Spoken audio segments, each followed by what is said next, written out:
Assalamualaikum warahmatullahi taala wabarakatuh. Apa khabar murid-murid? Jadi pada pembelajaran kali ini kita akan belajar mengenai indahnya persahabatan bidang adab unit 2 untuk tahun 2. Jadi murid-murid boleh ambil buku teks dan buka muka surat 121. Boleh ambil buku teks dan buka muka surat 121.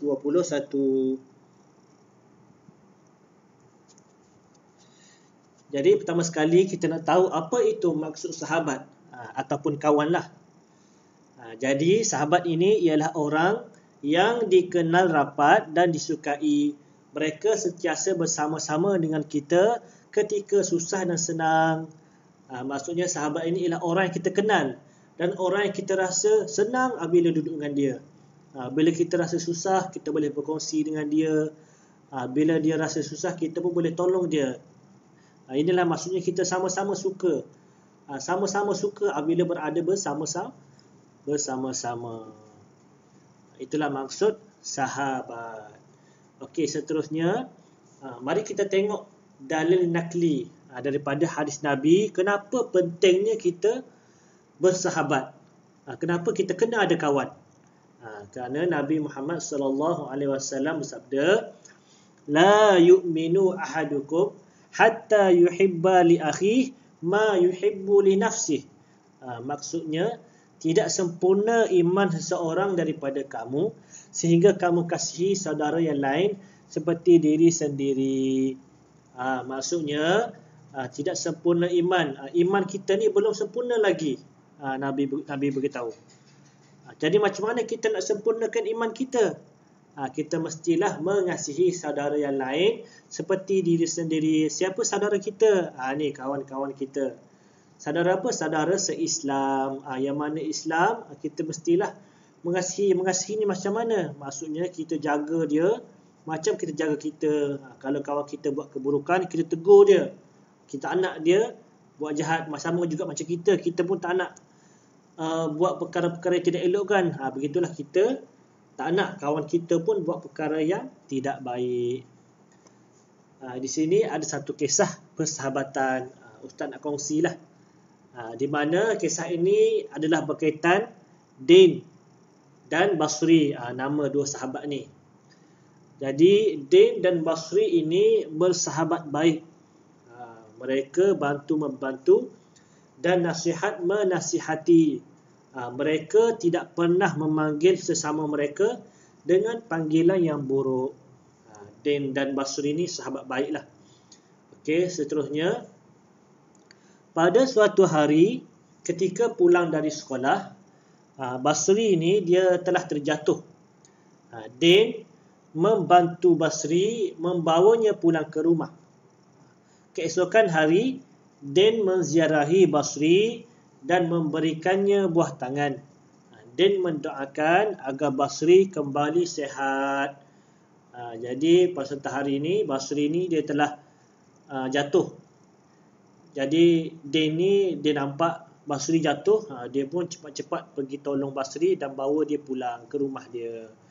Jadi lepas pada keesokan harinya tu Din pergi menziarahi Basri dan mendoakan supaya Basri cepat sihat. Seterusnya di rumah Basri, jadi Din Basri berterima kasih. Basri beritahu, terima kasih Din kerana membantu saya. Jadi apa Din beritahu, tidak mengapa, itu sememangnya tanggungjawab seorang sahabat. Jadi contohilah Din dan Basri dalam bersahabat. Mereka tidak pernah bergaduh, mengejek dan memanggil panggilan yang buruk. Mereka menutup keaiban sesama mereka. Jadi kita pun mestilah mencontohi Din dan Basri. Jadilah sahabat macam mereka berdua. Jadi apakah pengajaran daripada kisah yang Ustaz cerita tadi? Yang pertama, sebagai seorang rakan, kita mestilah saling bantu-membantu. Saling bantu-membantu. Kita nampak sahabat kita dalam masalah, kita tolong dia. Itulah tandanya sahabat. Yang kedua, nasihat menasihati.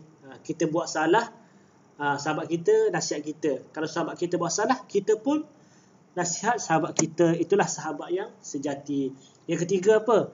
Tidak pernah memanggil dengan panggilan yang buruk. Apa panggilan buruk? Contohnya dia tu tinggi, jadi kita panggil dia panjang-panjang. Tak boleh. Bila dia maksudnya kita kena panggil dengan panggilan yang baik. Contohnya nama dia apa? Nama dia Ali. Kita pun panggillah dia Ali. Tak boleh panggil kalau hidung dia panjang, kita panggil dia dengan panggilan hidung panjang. Itu perkara-perkara yang ada, panggilan-panggilan yang tidak baik lah. Yang keempat apa? Menziarahi rakan. Bila rakan kita ditimpa musibah, contohnya jatuh basikal ataupun kemalangan, ataupun terkena penyakit demam dan sebagainya, kita mestilah menziarahi rakan kita, tengok dia, apa yang berlaku pada dia.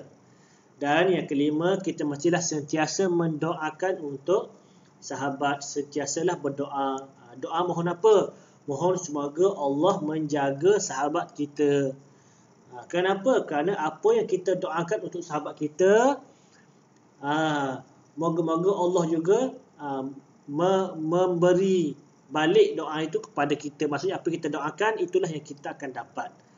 Kita tak tahu, mungkin sahabat kita juga mendoakan untuk kita. Jadi kita pun mestilah sentiasa berdoa untuk sahabat. Dan yang keenam, menutup keaiban rakan. Keaiban ni maksudnya malulah, ataupun perkara yang sahabat kita malu. Contohnya sahabat kita ni, kita nampak dia dimarahi oleh ibunya. Jadi kita pergi sekolah kan, lepas tu kita beritahu semua rakan-rakan kita yang lain bahawa rakan kita tadi kena marah dengan mak ayah dia. Tak tahu kenapa, tapi kena marah. Malu tak kawan kita? Malu. Jadi itu perkara yang tidak baik. Jadi apa tindakan kita sebagai seorang sahabat, kita mestilah menutup keaiban. Apa yang perkara buruk yang berlaku pada sahabat kita, mestilah kita rahsiakan. Jadi itu sahaja untuk kali ini. Kita akan sambung pada pembelajaran yang akan datang. Jadi itu sahaja, apa yang baik daripada Allah Ta'ala, yang buruk itu daripada diri Ustaz sendiri. Okay. Assalamualaikum warahmatullahi ta'ala wabarakatuh.